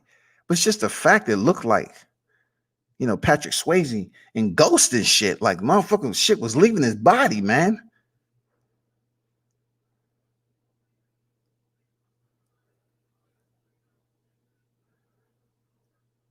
Dominique Brazil coming in there talking about the man's daughter and shit. Having a scuffle in the hotel. Dude.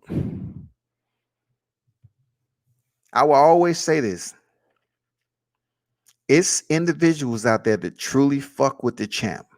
I've seen it, but it was always when it was a black fighter fighting another fighter, black fighter. Period. Because when Wilder walked out to fight Brazil, motherfuckers was on their feet cheering loud.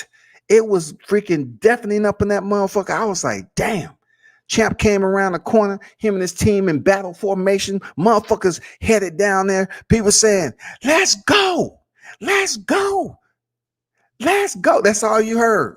Let's go, D. I was saying the same shit. Let's go. You know, Mo goddamn had his crown on and shit. A king was walking to the ring to fight his adversary, goddamn it. He was going to conquer. The crowd was on their feet taking pictures. Let's go, champ. Let's go.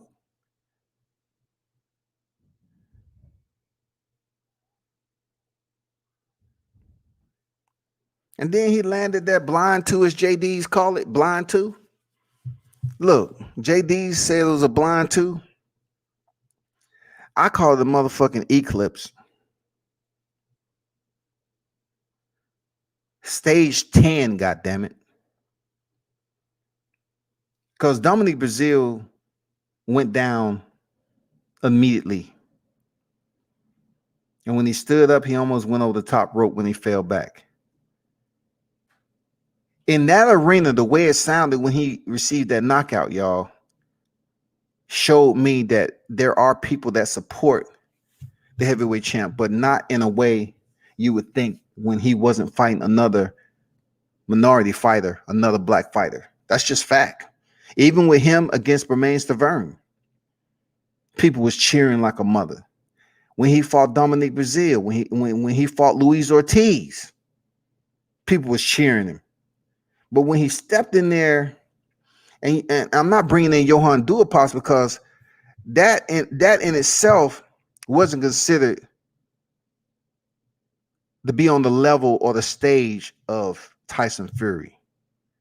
You know what I'm saying? It wasn't. But when he stepped in there in California, you know how Californians are. A lot of people over there from everywhere. It's no loyalty over there. There's no loyalty. The only thing they have loyalty to is the motherfucking sunbathing on the beach. They have loyalty to the sand and shit. That's the only thing they have loyalty to. And freaking wineries. We're stepping up to the winery today to drink some red and white wine. You know, eat some cheese and crackers and grapes. You know, please join us. The tour would take approximately 15 minutes. And after that, we hopefully you able to purchase some of our grand wine and, you know, take home some aged cheese. You know what I'm saying? And, you know, and return again with more friends. For those of you that's truly intoxicated today, we have a shuttle bus that can take you down to the end of the vineyard where you can call an Uber or a Lyft driver. And then when they step in Vegas, you know, Vegas don't have no loyalty. Vegas have some of everybody there on that night from everywhere. But still, we shouldn't have had booze coming in like they were, period. It shouldn't have happened, people. I'm being absolutely honest. As a black man, there's no way, as long as I've been in this U.S. footprint, and I support a lot of freaking fighters in the media, no way did Deontay Wilder do anything to anyone to sit up there and get booed the way he did in California or Vegas. He did nothing. Nothing, y'all. Could you believe if he would have been actually out the sport for drugs, if he would have vacated his titles, if he would have been just caught with drugs, just marijuana? Let's just say marijuana. Because John Jones has, quadruple the amount of criminal offenses that Deontay Wilder has, and they still love this man. What the fuck is going on? I'm trying to tell you all to blend over and what's going on in boxing, vice mixed martial arts. You need to understand, you need to have some type of appropriation to learn a little about the second, the neighbor, mixed martial arts. Because John Jones has absolutely a substantial amount of criminal offenses. He has he's like, John Jones, like what, 6'7", however tall he is. Why in the hell is it possible For the mixed martial arts fan who is black, white, Hispanic, whatever, they will motherfucking cheer John Jones on, and he is the absolute villain, y'all. And this man has had a hit and run with a pregnant woman. He's been kicked out of sports for pets. He's freaking, broken curfew during COVID. He's he's had multiple offenses. They love him. They love him. But on boxing, you have Deontay Wilder, who is the same structure, the same complexion, competing in combat sports and boxing at the heaviest division. John Jones, he's a heavyweight, but he's a light heavyweight. He's retired from the sport right now, but we're talking about as an active competitor, an active fighter. You should take upon yourself to kind of research this a little bit if you feel free. Okay, with all respect. Ask yourself, why would John Jones receive all the plaudits and adulations, the chevaus, as an individual who has multiple criminal offenses and violating the drug policies with USADA partner, the way he's had to go before the commission to request to rejoin the sport for which he loved? But yet Deontay Wilder has somewhat the same stature as John Jones, slender, cut, in shape, physically gifted with the tools that they have, and he's freaking vilified in boxing. Just hold that thought, people, because it's a method to the madness when you cover multiple sports. Your view changes on a lot of shit that you look at comparable to the sports when you do a juxtapose. A juxtapose side by side. You know what I'm saying? When you do a juxtapose with this, you're like, why in the fuck is Deontay Wilder vilified? But then John Jones is glorified. That's why I don't sit up here and do the freaking motherfucking black this, black that. Except when it's necessary. I'm talking about in boxing. Motherfuckers act like there's no other comeback sports. And they say, oh, it's racism. These goddamn Deontay Wilder fans are fanboys. Thick riders. I swear to you, God damn it. It pisses me off. I'm so agitated. Why don't they ban him from the sport? Excuse me, ban him for what? Just for whatever. I'm just so sick of it. What about John Jones, though? Who? John Jones, mixed martial artist. Considered the GOAT. Never been defeated. Just almost like the same status as Deontay Wilder was before he just took his first loss February 22nd. John Jones has his one loss against Matt Hamill, all from an illegal elbow. People, we need to do better with understanding where I'm coming from. How in the hell are we coexisting and supporting combat sports, but yet when it comes to the fan base, the disparity of acceptance is so distorted.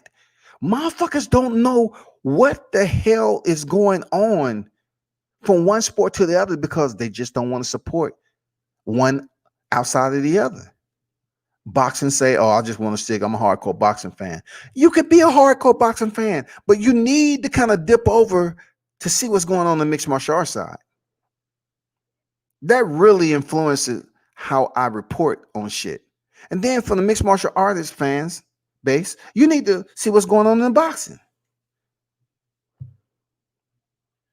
And to be honest, it's more mixed martial arts fans that tune into what's going on with boxing because included in their training, they have to take up boxing, not the other way around. Boxers do not include trainers across the board for mixed martial arts. You don't find boxers practicing on their kicks. You don't find boxers practicing on their ground game. You don't find them working on strikes other than what's on the tip of their wrist. They don't work on elbow strikes. They never practice knees. It's illegal in the sport of boxing. So when you mesh that together, you have more mixed martial art fan base that tune in to boxing. You having more mixed martial artists right now finding a boxing coach. Shout out Derek Santos, Gilbert Burns, Herbert Burns, and plenty other mixed martial artists who has taken up boxing coaches. So back to what I was saying. How can John Jones, a black fighter, considered the golden mixed martial arts? And I would definitely like, you know, let me put this out here again, because I'm not gonna be on here too much longer. You know what I'm saying? I'm not gonna be out here too much longer. But how is that a situation? I would like someone to try to have a discussion about that shit, man. How is that so different? When you dichotomize it, how does it split the mental thought process with people who are intelligent enough to understand which sport they're supporting the most?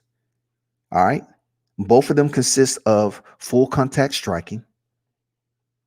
But when it comes to a fighter in boxing, such as Deontay Wilder, how in the hell can he's booed in a sport where there are more black fighters in boxing than there is mixed martial arts.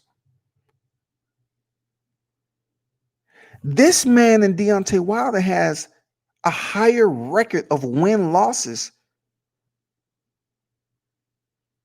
versus losses than John Jones.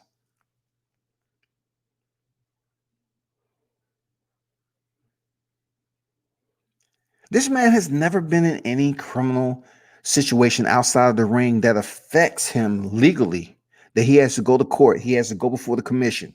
Yeah, people was tripping that he was on the Breakfast Club and say the Bronze Bomber want to catch a body. We know all that shit. It's just verbal foreplay, that's all. Just to get the fans into the mood to tune in, and they did.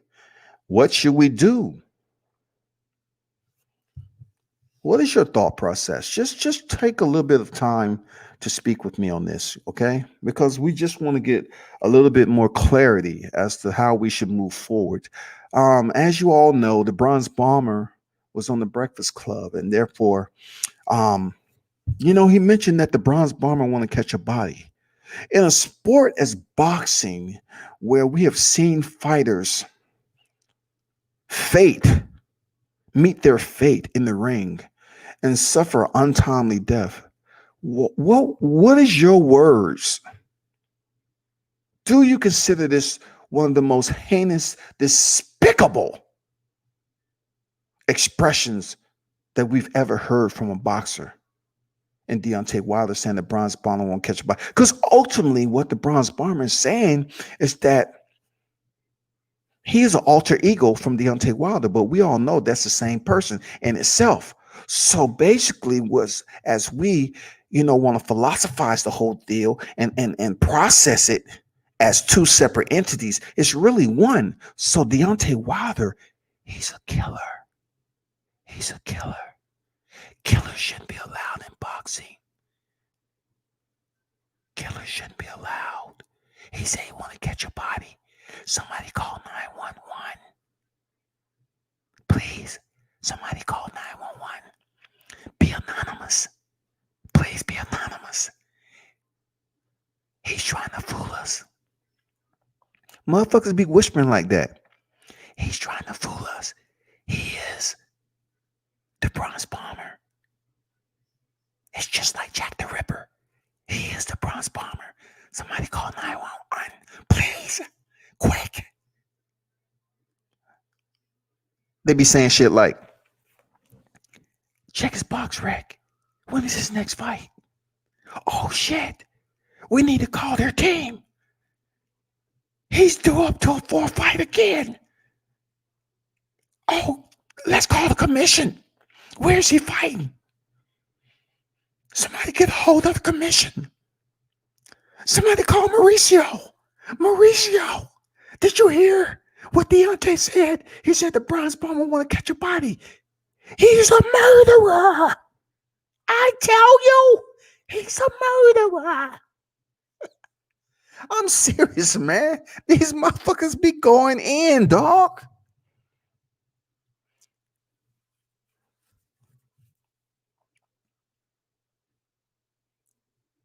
You motherfucking boxing fans are petty, dog. Some of you boxing fans are petty, serious. Real talk, man. Real fucking talk. You ask yourself whenever a motherfucker want to come up here and talk about he's not this, say John Jones, mention John Jones. Both of them in their 30s. Mention John Jones. And John Jones, my guy, man. He's one of the preferred to go in mixed martial arts. How can he go about with the family, everything else that he's been a part of? How is it possible for him to be adored for his skill set as a mixed martial artist with an accumulative criminal history, and also popping positive for PEDs? And also, Conor McGregor, extensive list of offenses and criminal, from alleged sexual assault to punching an old guy in the head because he didn't want to drink his proper 12, to freaking inciting a brawl, to going up here in NYC throwing a dolly at a truck, jumping over the Bellator cage, pushing a referee, smashing a fan's phone. Yeah, I know what you're saying. Yeah, the same shit Adrian Broner do and all that. But check this out. Once again, wild boxing fans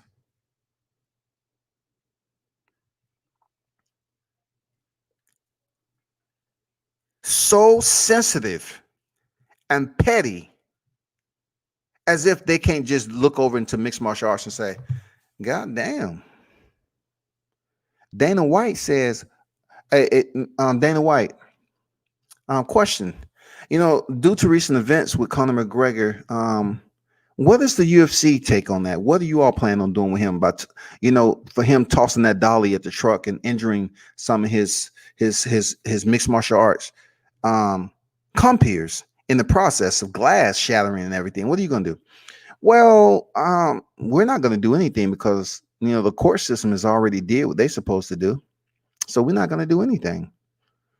He pretty much, faced his punishment outside of the UFC, and therefore, he has a fight coming up in 4 weeks. You know what I'm saying? That's Dana White in a nutshell. That's the UFC. I'm not saying there's not boxers that get in trouble. I'm not saying that at all. And they're not reprimanded. But boxing being such an open plane, it seems like it's hard to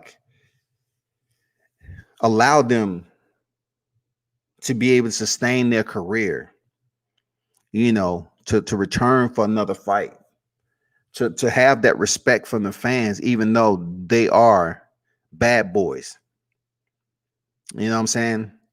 Like boxing fans that are like this, and it's not all of them, but the ones who are very soft-hearted and petty, you really should compare those two names. I know they two black men. It's two black men for a reason. The whole process is, I'm trying to understand, what was the whole source behind him being booed in two of his biggest fights of his career on his home soil. And this man has not been locked up, alcohol problem, drugs, domestic violence, stealing cars, running out of Walmart with merchandise he didn't pay for, speeding on the damn highway, smashing motherfuckers' phone. And Charlie Z don't count. Charlie Z don't count. He signed the waiver. Charlie Z didn't count. That's the only time you really seen freaking Champ out of pocket. And I wouldn't call that out of pocket because Charlie Z, he going around punching motherfuckers, you know what I'm saying? Sneak punching them and shit. But then you look at John Jones and he's did much, much more. And when he walked to the ring, the crowd is like, yeah, it's not just black people. That's what I'm trying to, to get my people to understand. It's okay for you to follow mixed martial arts. They do things a little bit different over there. But also you can still support boxing at 100%. Man, that's all I'm saying. I know I went off, but when when the whole process is put in a blender, that's how it's regurgitated, in my opinion. That's why I have a different take on when I see boxers and I see certain things in boxing and from comparable to what I see in freaking mixed martial arts, especially when it comes to the damage, when it comes to the overall fight game. I'm always going to be comparing the two sports, even though they are alike. They both have their pluses and minuses, their pros and cons. You know what I'm saying? But in my thought process, my question is, why is an individual booed and vilified, and people will get on here and report that he's black this, black that, only because, and sit up here and have all these followers following them because they say, oh, they support black fighters. Yeah, I do too, to a point of reporting on them correctly. And then I would say, hey, check this out. Well, why don't you try to look over here to the mixed martial arts and check out so and so that's in a, he's gotten in a lot of trouble, and his fan base cheer him his every step. Seriously. DC, look, Daniel Cormier is one of the nicest guys you ever meet, right?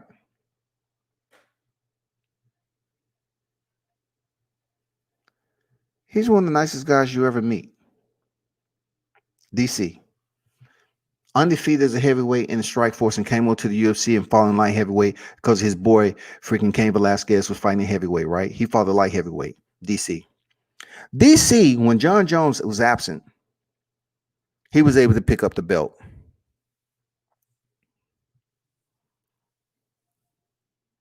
One of the best guys in there. Really, if it's a guy I want to interview in the UFC, first would be Daniel Cormier. Period. He's a legend of the sport, hands down. Period. When the situation that happened with John Jones and Daniel Cormier when they was on stage before they fight, and DC bumped John Jones' forehead, John Jones went ballistic on this man. DC goddamn ended up being off stage on the ground. John Jones wasn't fucking playing. This is the villain role. Wasn't nobody booing John Jones. They wouldn't say, oh man, he's barbaric. No, they were saying, man, this is a fight game. Shit. DC walked up, put his forehead on there. You see the shit all the time. Fighters goddamn going in on one another. But listen, this is where it's crazy. When John Jones is out the sport, people's like, DC, DC, DC. They was loving Daniel Cormier. And then when it came to find out, it started narrowing down his suspension. The salt in the hourglass came down to the last granules.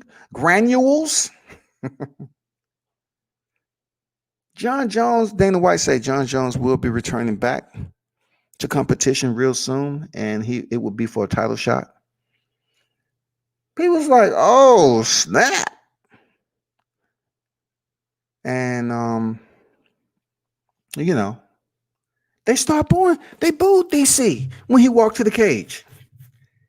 This is a guy who did nothing wrong. They booed DC who did nothing wrong. And they cheered John Jones. Oh shit, Bones is back.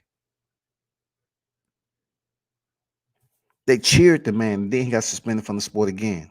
Then the word came back, hey, DC is the champ. He's the light heavyweight champ and the heavyweight champ.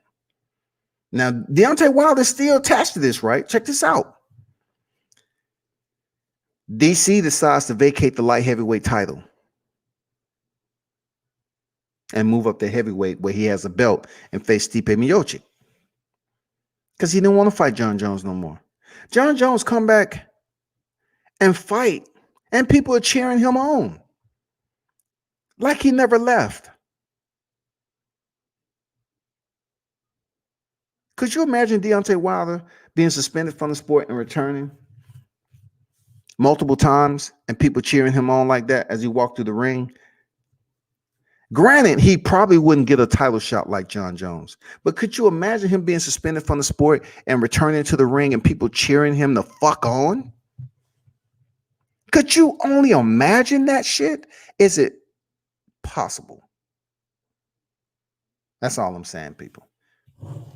Boxing fans, you need to wake up and understand that it's several other sports out there. Yeah. Now, granted, people are not going to understand it because they don't understand there are black people that watch mixed martial arts. There are black fighters who compete in mixed martial arts. There are black fighters who compete in boxing. And there are black fans who support boxing. There are also black Muay Thai fighters, kickboxers, and there are black fans who watch it. Now, the numbers may fluctuate, but it is indeed a fact.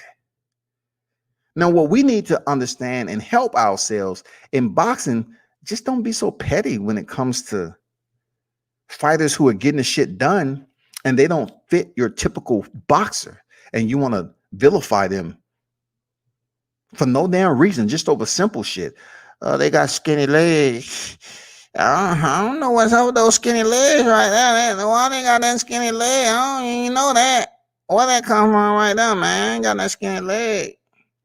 He need to do some calf raising and that shit, man. God damn, the boxer, you supposed to have the Manny Pacquiao calves right there. That's what we want, the Manny Pacquiao calves right there. Somebody need to help him do some calf raises or something. They petty over the most dumbest shit, dog. Crazy, dog. But man, let me get back to the live chat, man. He's Jack the Ripper. I'll explain to good folks at home who Jack the Ripper was. That guy, France, you know what guy? The Boxing King. Okay, absolutely. Like Bud should have fought Khan in the UK.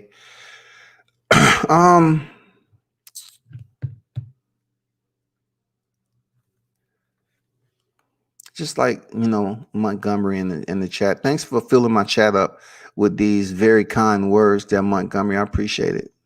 Without you, you know, I wouldn't be doing my job. You know what I'm saying?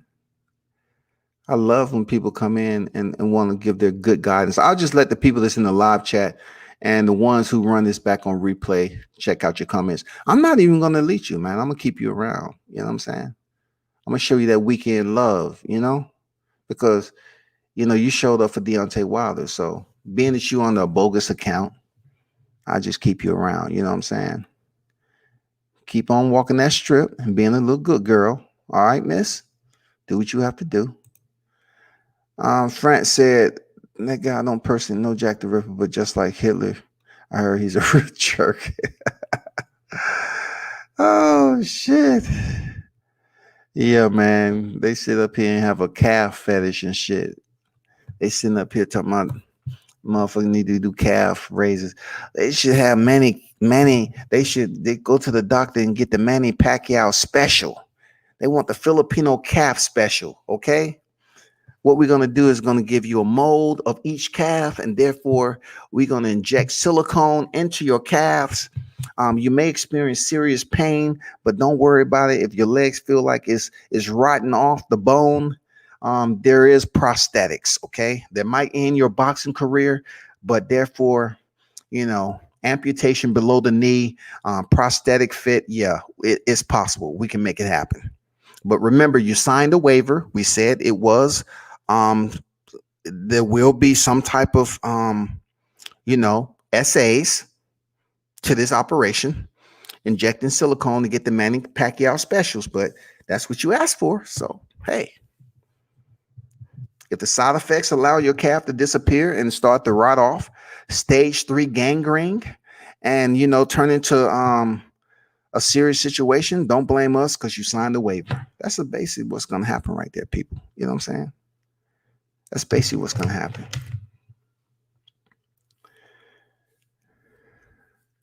Appreciate that, man.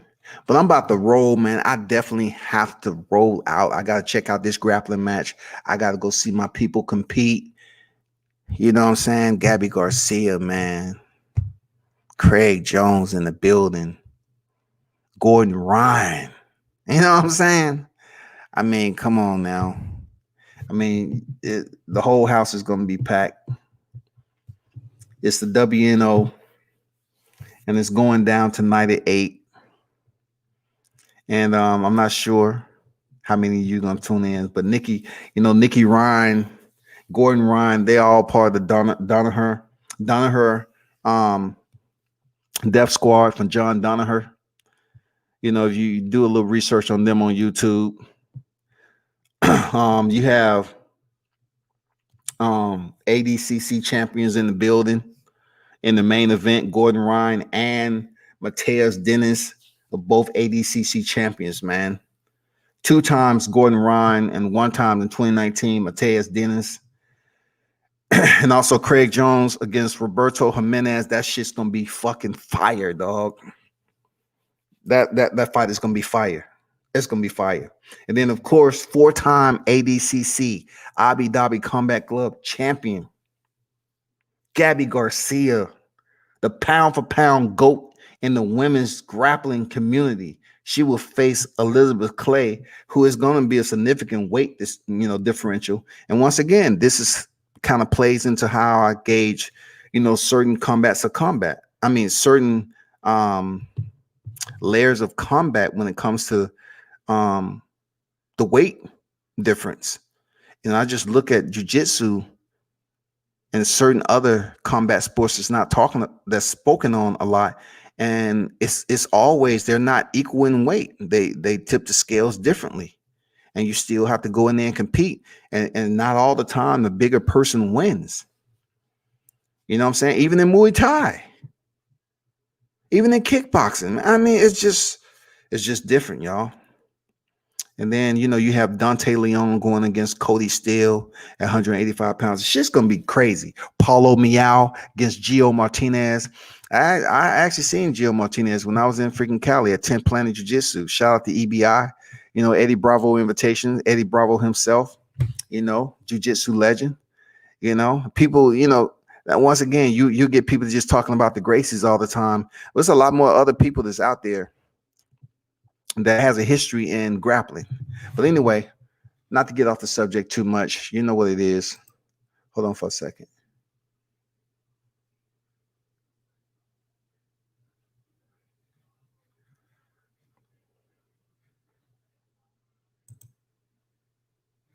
I didn't see you Leroy in the background. I didn't see you, man. But that's all I got, people.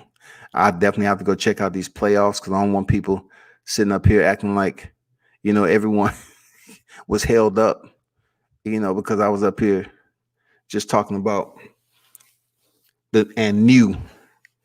I'm just doing some light comparisons. That's all, just some light comparisons. When it comes down to how the man is vilified, Vice John Jones being glorified. Always put that in perspective. And I appreciate this more media segues reporting on mixed martial arts. I mean, they have a long ways to go. It's a lot of people that sort of, I will destroy you in boxing debate. I'm saying to myself, really, the kryptonite to a boxing debate is where it's held, to be honest, because you can't debate anybody on your channel. You know what I'm saying? When somebody really get tired of somebody yelling and screaming over one another All they do is kick you out and mute you. You know what I'm saying? So I just like a variety of knowledge on multiple sports. That means, taking the time out, checking out the grappling, the no-gi grappling that's going on tonight are some of the heaviest hitters in the grappling community. Shout out to the BJJ practitioners. Shout out to the ones who put in the mat time. Shout out to the individuals who I hope tune in to grappling a little bit more and find out it's a beautiful sport to put your kids in. I've seen some kids change their lives being in jiu-jitsu. Seriously.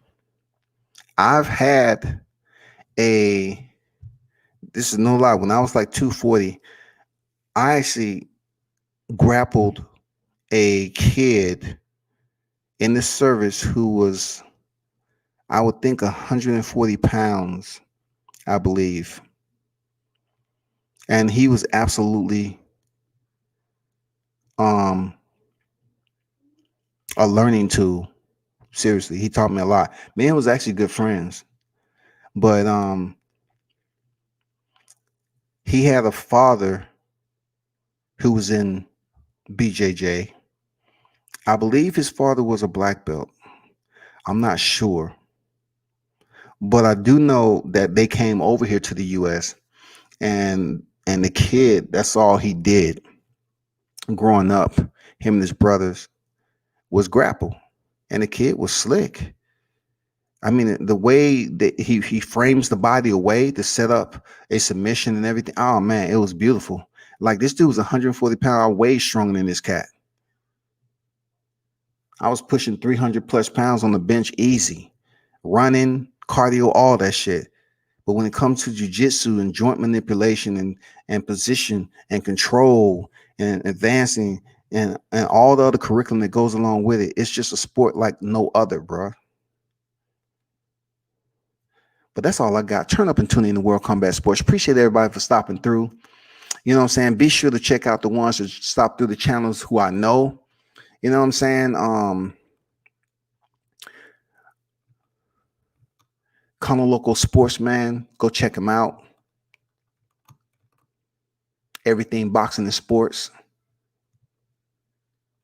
Ohio Runs Boxing. Boxing Conversation with Reggie Owens. Check out L Dub Boxing. Check out the Boxing Archives if you have a channel out there. Everyone who stopped through, salute to you. And continue to support World Combat Sports, man. Hit the like button and appreciate the donations. Marks from Ohio Run Boxing, man. You know what it is. I'm out.